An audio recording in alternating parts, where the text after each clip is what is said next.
Hello friend, मैं नीलू लोक गायिका गीत अपने यूट्यूब चैनल पे आप सभी दर्शकों का स्वागत करती हूँ। और मैं जा रही हूँ एक मस्त मजेदार लाचारी गीत गाने। आप लोगों को जरूर पसंद आएगा और मेरे वीडियो को लाइक सब्सक्राइब करना और जो फेसबुक से देख रहे हैं पेज को फॉलो करें दोस्त। राधे राधे, राम राम, जय माता जी।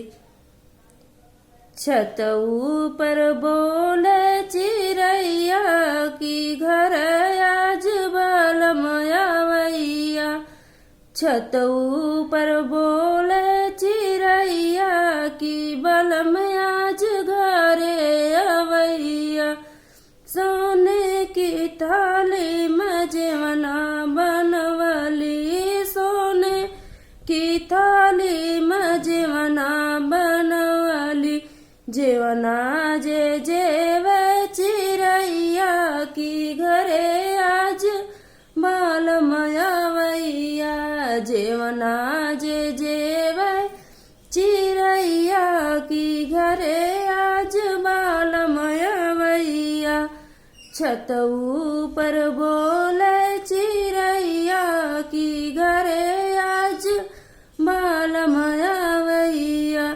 जजरे गेडुलवा गंगा जल पानी, झजरे गेडुलवा गंगा जल पानी। पनिया जे पिए चिरैया की घरे आज बालमया वैया।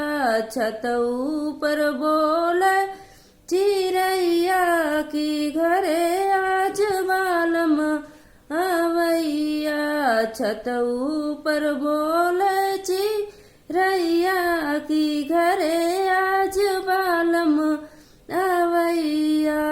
लवंग इलाची का बिड़वा जोड़वाली, बिड़वा जे कूचे चिरैया की घरे आज बालमया वैया। बिड़वा जे कूचे चिरैया की घरे आज बालमया वैया। छत ऊपर बोले चिरैया की घरे आज बालमया वैया।